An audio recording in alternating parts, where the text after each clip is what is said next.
Olá, senhores, bora para uma questão de calorimetria. Olha só que bacana. Um calorímetro cujo equivalente em água é de 60 gramas. Você fala, peão, o que é esse equivalente em água? O equivalente em água é o seguinte: primeiro, o calorímetro é a nossa panela, o nosso recipiente, o balde. E aí, ao invés de você pegar a massa dele, o calor específico do material que ele é feito, multiplicar pela variação de temperatura no quimacete para descobrir a quantidade de calor que ele consome, a gente substitui ele. Óbvio, você não vai tirar a panela, porque você precisa dela para colocar tudo dentro, mas o material da panela é equivalente, é a mesma coisa, que ao invés de ter a panela, é como se eu tivesse 60 gramas de água. A quantidade de calor consumida pela panela é o equivalente à quantidade de calor consumida por 60 gramas de água. Por isso que é equivalente em água. Então, se a gente tiver que usar aí os dados da panela, nós vamos observar o que está acontecendo, a gente vai poder trocar as informações dela por massa de água de 60 gramas, tá? Bom, então vamos lá. Esse calorímetro contém 300 gramas de água e 50 gramas de gelo em equilíbrio térmico. Se eu tenho aqui água no estado líquido e gelo, que é água no estado sólido, em equilíbrio térmico, nós já sabemos que no início essa temperatura de equilíbrio vale 0 graus Celsius. Não vou nem chamar a temperatura de equilíbrio, né? Mas chamar a temperatura deles vale 0 graus Celsius. A pressão de um ATM, para garantir, né, que a temperatura ali de fusão é a 0 graus Celsius. São introduzidos no calorímetro mais 20 gramas de água a 80 graus Celsius, sendo uma caloria por grama grau Celsius, calor específico da água, e 80 calorias por grama, o calor específico latente do gelo. Pode-se concluir que, bom, meninos, primeira coisa, olha só. Ao colocar 20 gramas de água a 80 graus Celsius, como vai fornecer calor para o nosso sistema? Os 300 gramas de água já estão no estado líquido, então eles não têm como aumentar a temperatura enquanto esse gelo aqui todo não derreter, que são 50 gramas de gelo. Muito menos variar a temperatura do calorímetro enquanto não derreter o gelo. Então vamos ver primeiro quanto que é necessário para derreter o gelo. Então, olha lá. Para derreter o gelo, como é mudança de estado, nós vamos poder fazer um que mole. Vai ficar Q igual a M vezes L. A quantidade de calor necessária para derreter esses 50 gramas de gelo que já estão a 0 graus Celsius, sabendo que o calor latente é de 80 calorias por grama, equivale a 4.000 calorias. Bom, nós vamos guardar esse valor porque nós estamos testando.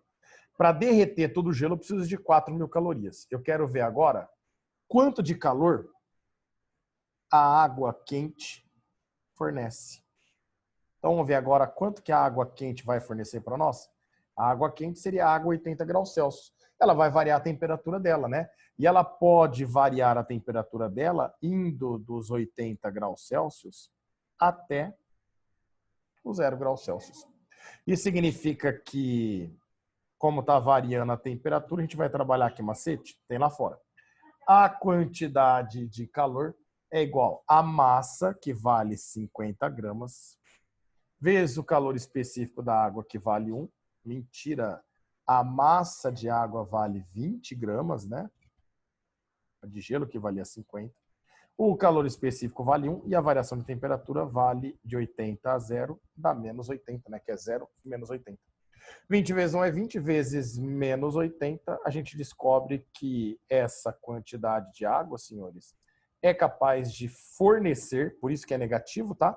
Para indicar que ela está perdendo esse calor, que ela está fornecendo esse calor, mas ela é capaz de fornecer 1.600 calorias se ela for até 0 graus Celsius. E, meninos, se ela chegar a 0 graus Celsius, vai estar todo mundo em zero, a temperatura se equilibra, portanto, 1.600 calorias não é suficiente para derreter todo o gelo. Mas nós já sabemos de uma situação. O equilíbrio térmico vai ocorrer a 0 graus Celsius. Então, dá para jogar fora a alternativa A e dá para jogar fora a alternativa D de dado.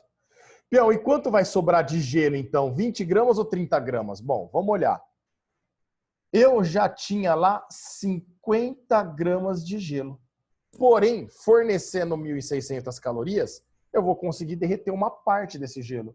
Que parte de gelo que eu estou conseguindo derreter? Vamos ver? Derreter o gelo é mudança de estado físico, portanto, a gente trabalha com o que mole. Eu quero saber qual é a massa de gelo, que eu vou chamar de M', que eu vou derreter. Sabendo que o calor latente de fusão vale 80 calorias, e sabendo que a água quente, até chegar ao 0 graus Celsius, é capaz de fornecer 1.600 calorias. Pião, mas agora você pôs positivo? Sim, claro. O gelo está recebendo esse calor. Portanto, é positivo, né? Corta um zero com zero, o 8 passa dividindo. A gente percebe que a massa de gelo derretida são 20 gramas. Então, a emilinha representa 20 gramas de gelo derretido. Se derreteu 20 de um total de 50, meninos, é porque sobrou ainda 30 gramas de gelo, o que confirma para nós aí como correta a nossa alternativa C. Belezinha? Nossa, Pião, não tive que fazer aquele negócio de troca de calor, quantidade de calor de A, mais de B, mais de C, tudo igual a zero. Meninos, teoricamente, para a gente achar a temperatura de equilíbrio, seria isso. Mas como nesse tipo de exercício, quando ele fica ali, ó, beirando a temperatura de mudança de estado físico, a gente não tem sabe ao certo o que está acontecendo, você precisa ir testando, né? Peraí, qual é a quantidade de calor para derreter o gelo? Quanto que a água é capaz de fornecer? E aí você consegue descobrir, deu para derreter todo o gelo e sobrou calor. Não deu para derreter todo o gelo, ou só derreteu todo o gelo. E aí você vai analisando o que acontece. Belezinha? Grande abraço a todos e até mais.